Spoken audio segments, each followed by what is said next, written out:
पर आरोप लगाया है और कहा कि नायब तहसीलदारों के लिए उर्दू अनिवार्य करने का सीएम उमर अब्दुल्ला का जो फैसला जम्मू के छात्रों के खिलाफ एक साजिश जैसा लगता है। अल्ताफ ठाकुर ने बताया कि अब्दुल्ला की ओर से उर्दू पर जोर दिए जाने के बावजूद सचिवालय से सभी आधिकारिक आदेश, जिनमें मुख्यमंत्री के आदेश भी शामिल हैं, अंग्रेजी में लिखे जाते हैं।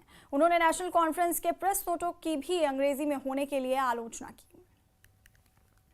तहसीलदार की जो पोस्ट है और उर्दू लैंग्वेज पे जो एक विवाद छिड़ा था, उसको लेके कल सीएम उमर अब्दुल्ला ने एक बयान दिया। कहा कि देखिए, अगर हम बात कर लें जो रेवेन्यू रिकॉर्ड्स है, वो आज़ादी से पहले यानी 1947 से पहले भी उर्दू में ही लिखे गए थे। कहीं ना कहीं एक प्रोविजन है, तमाम जो कैंडिडेट्स हैं उनको एक मौका मिल सकता है अगर वो उर्दू लैंग्वेज सीखे। हमने पहले भी देखा है कि कैसे आईएएस केएस अफसर जिनको उर्दू लैंग्वेज नहीं आती थी, उनको एक टाइम फ्रेम दिया जाता था जिसके अंदर उन्हें एक बेसिक जो उर्दू की नॉलेज है वो होनी चाहिए थी। इस वक्त हमारे साथ बीजेपी के senior leader spokes person Altaf Thakur जुड़े हैं। मजीद बात करते हैं। अल्ताफ साहब, किस तरह से देख रहे हैं स्टेटमेंट को आप? देखिए, उमर साहब जम्मू के बच्चों को नसीहत करना बंद कर दिया। जो नसीहतें दे रहे हैं उसके बदले उसको प्राउडनेस रखनी चाहिए। जो हमारी 5 ऑफिशियल लैंग्वेजेस है उनको इंट्रोड्यूस करके उनको एंटी के लिए उसमें पेपर लाए। और जहाँ तक वो कह रहे हैं कि आज़ादी से पहले भी उर्दू में, आज़ादी के बाद तो हिंदुस्तान आज़ाद भी हो गया, अंग्रेज यहाँ से भाग गए और उसके बाद हमारी जो ऑफिशियल लैंग्वेज है पूरे नेशनल लेवल पे वो हिंदी है। और हिंदी सबसे ज़्यादा बोलने वाली लैंग्वेज दुनिया में, सबसे ज़्यादा बोलने वाली हिंदी, सबसे ज़्यादा लोग हिंदी बोलते हैं। अब अगर उमर साहब कह रहे हैं कि उर्दू सीखनी चाहिए तो उसको पहले टाइम फ्रेम मुकर्रर करना चाहिए था ना, एंटी जो पोस्ट निकालने वाले थे। और अगर आपने पोस्ट निकाले तो आपको जम्मू और कश्मीर दोनों जो रीजन है इनको इक्वल राइट देना चाहिए, क्योंकि जम्मू का बच्चा उर्दू नहीं जानता है, जम्मू का बच्चा हिंदी जानता है।